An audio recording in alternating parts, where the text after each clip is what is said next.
90-ih smo znali da funkcionišemo u svijeću.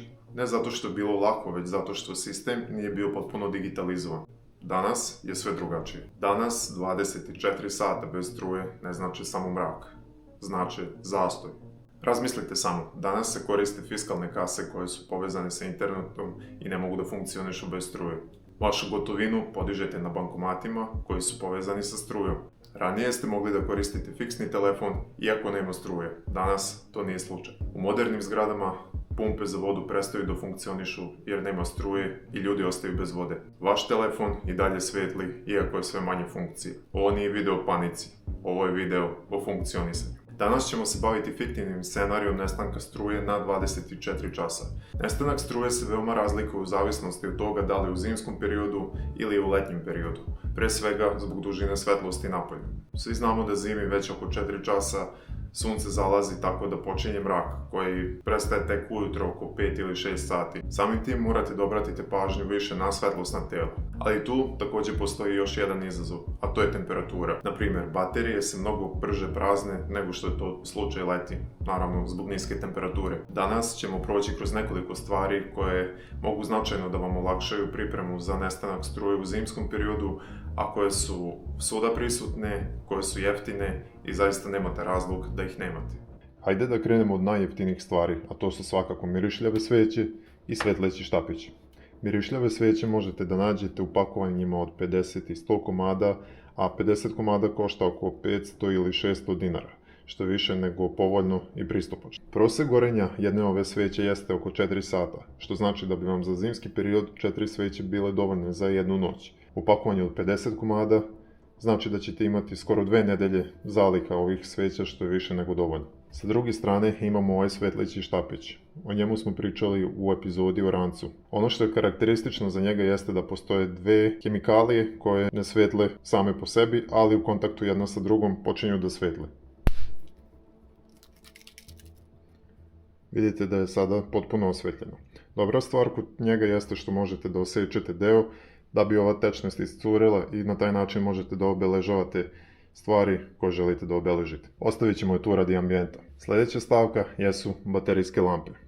Već smo pravili epizodu o Nightcore EDC37 lampi, tako da ukoliko želite više detalja o njoj preporučujem da pogledate tu epizodu. Naravno, ona je neizostavni deo mog svakodnevnog nošenja i uvijek ide sa mnom. Ali želim da vam pokažem jednu drugu lampu koja vam možda jeste praktičnija za nošenje i koja je svakako mnogo pristupačnija. Ovdje imamo baterijsku lampu koju smo spominjali u epizodi o svakodnevnom nošenju i koja je toliko jeftina i toliko jednostavna da preporučujem svima da je imate. Ona košta oko 1000 dinara i koristi jednu 3A bateriju koju nisam menjao toliko dugo da mislim da je krajnje vrijeme da je promenim. Zbog toga mogu slobodno da vam kažem da ste obezbeđeni na duži period, pogotovo što ima dodatak za ključeve, odnosno da bude kao privjesak što omogućava lakše svakodnevno nošenje. Pored toga, također možete da nabavite ovu čelnu baterijsku lampu o kojoj smo govorili u epizodi o rancu i stvarima koje nosimo u njemu. Ona je veoma jednostavna i puni se na USB punjač. Dolazimo do jedne stvari o kojoj smo pričali u prošloj epizodi, a koju vidim da je jako popularna, a to je ova radio stanica. Konkretno, ona ima ovu produženu bateriju koja ovdje ima USB-C priključak. Ona nije samo obična radio stanica. Osim kao radio uređaj, ovaj Baofeng može da se koristi kao baterijska lampa, odnosno kao rasvjetno tijelo, u čemu je on zaista veoma dobar. Sada kada smo ustanovili koje stvari nam mogu pomoći da bi održali svetlo, dolazimo do pitanja logistike, a to je kako da održimo ove stvari da funkcionišu.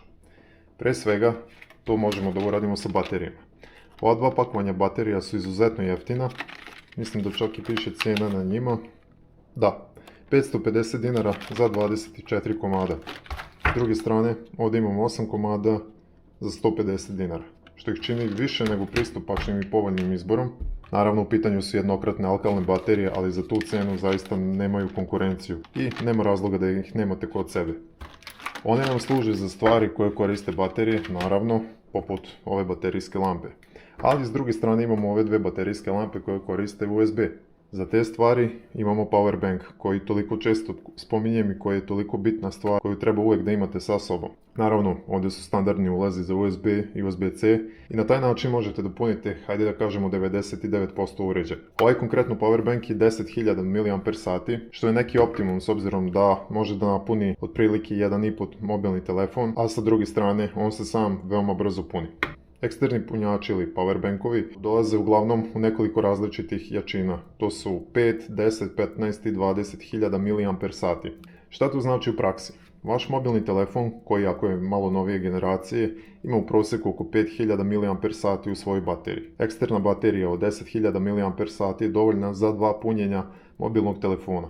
Ako uzmemo u obzir da vi nećete toliko koristiti mobilni telefon u ovoj situaciji i da ćete biti dovoljno spremljeni da ne koristite telefon za rasvetu, već za pozive i to periodične, o čemu ćemo pričati malo kasnije u videu, vi ćete imati dovoljno napona za korištenje mobilnog telefona više dana ili mobilnog telefona zajedno sa baterijskom lampom i na taj način ste osigurani.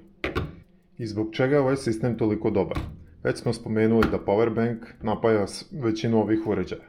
Dakle, pomoću njega, s obzirom da ima 2 izlaza, možemo da napunimo recimo baterijsku lampu, bilo da je to ručna ili ova čeona, ali sa druge strane možemo da napunimo i sredstva komunikacije.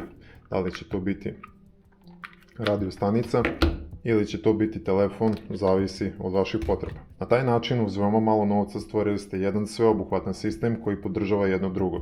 Naravno, pretpostavka jeste da eksterni punjač bude napunjen pre nestanka struje. O tome molim vas vodite računa. Nemojte dozvoliti da dođete u situaciju da imate kompletnu opremu, a ne možete da je koristite samo zbog vašeg nemara.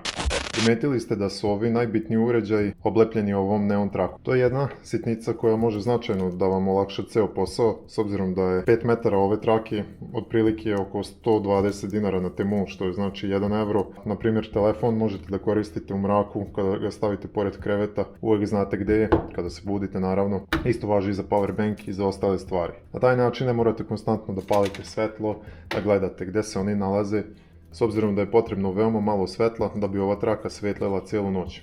Tako da, definitivno preporuka.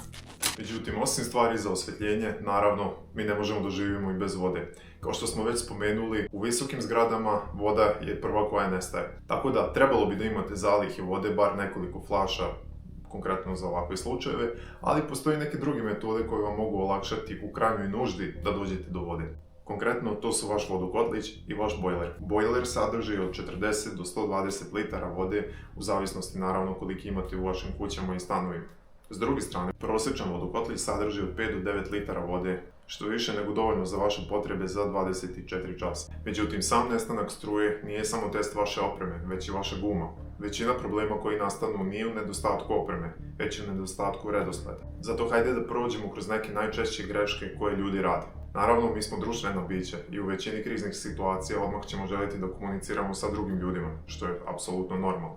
Međutim, u slučaju nestanka struje, to možda nije najbolja stvar koju treba odmah da uradi. Evo primjera.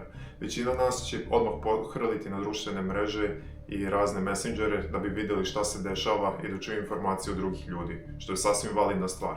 Međutim, ono što ne treba da radite jeste da nakon tog inicijalnog pokušaja, ukoliko ne dobijete informacije, nastavljate dalje i pokušavate dalje. Upravo vaša baterija na telefonu se tako prazni, veoma je verovatno da telefonske mreže postaju pretrpane porukama ako uopšte imaju napona da se održe i na taj način vi ne dobijete ništa, osim samo dodatne panike. Savjet jeste da telefon koristite periodično, recimo svakih pola sata i sat. Na taj način vi ne stvarate sami sebi pritisak, ne dolazi do one panike koje osjećate u sebi kad ne možete da dođete do informacije, a s druge strane veoma značajno štedite vašu energiju. Zbog takvih situacija veoma je dobro imati dodatni alternativni telefon koji uglavnom svi imamo i to je prethodni telefon koji smo koristili pre ovog. Njega možete da koristite da bi rasteretili vaš primarni telefon.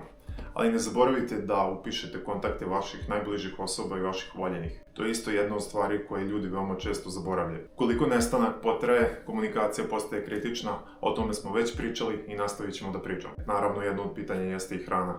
Međutim, jedna stvar koju koristite za ishranu može značajno da vam pomogne oko nestanka struje, a to je svakako tunjevina. Obratite samo pažnju da ona bude u ulju, a ne u vodi, jer možete dovoljno lako da napravite sveću koja će da gori, a s druge strane ostaće vam tunjevina koju možete da jedete. Ako smatrate da su ove informacije danas bitnije nego ikada, pridružite se našem kanalu tako što ćete pritisnuti subscribe dugme ispod ovog videa. I za kraj pokazat ćemo vam jedan trik koji je meni lično uštedeo mnogo živaca. Do sljedeće epizode, ostanite operativni. Znaćete da li su vam baterije pune ili prazne na osnovu toga koliko odskaču od stola. One su prilično pune.